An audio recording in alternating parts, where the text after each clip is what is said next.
Hello, this is the third tutorial for the fitting, and this tutorial I will demonstrate the fitting for the 2D case here.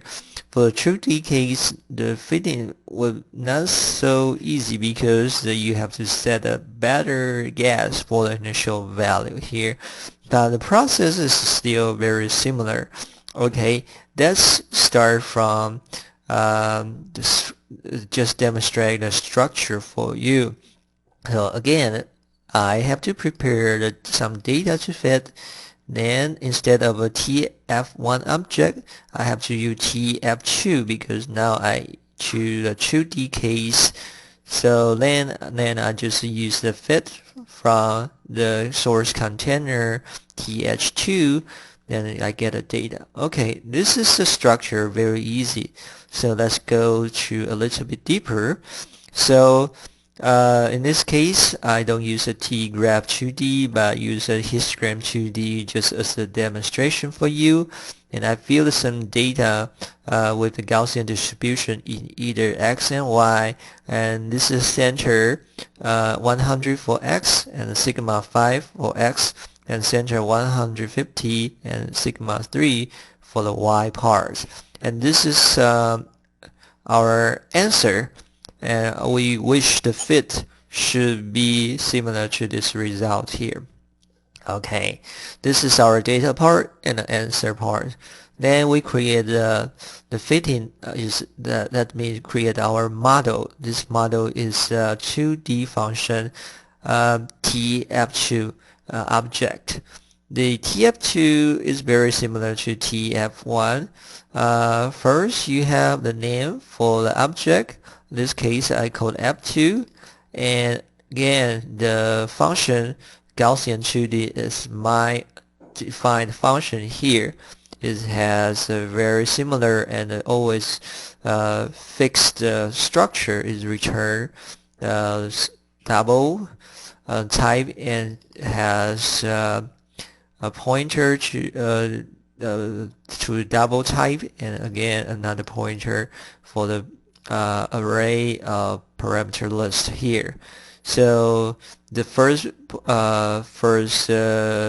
variable I called x, and for second variable I called y here.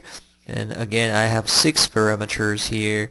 The center, sorry, amplitude, center, sigma. Again, A is for amplitude, C is for center, S for sigma here. Then I return the value of the Gaussian 2D function here. Alright, so I have the function here, then I have the range for this is for x, the minimum and maximum, and minimum maximum for the y, and I have 6 parameters in the Gaussian 2D function here I defined here. And this is more important in 2D case than in 1D case because instead you have a good guess of your initial value is extremely important for your fitting. Also, if you have more knowledge about your range, probably it's good to set some range for it. But some case is not that easy to set the limit, so you probably can go first, try different initial value and to see how the fitting goes, then just give you a refine and feedback. It actually takes several times to have a good fitting here. So then I just call the built-in fit method from TF2 object here. And I put in the function I want to fit here and type in some option here.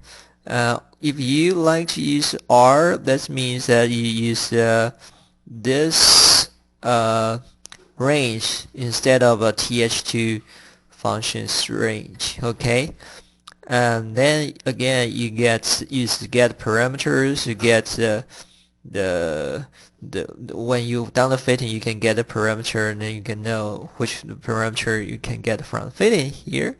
Alright, so it's not that different from the the first tutorial we haven't seen here. So let's take a look. So here, okay, it shows the fitting looks good. So this is X and this is Y here. Okay, it looks very good. There's a sigma here. This okay. So this is a quick demonstration how to do the 2D fit. Okay.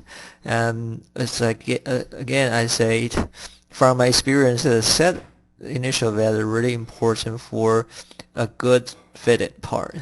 Okay. I will see you next time. Bye.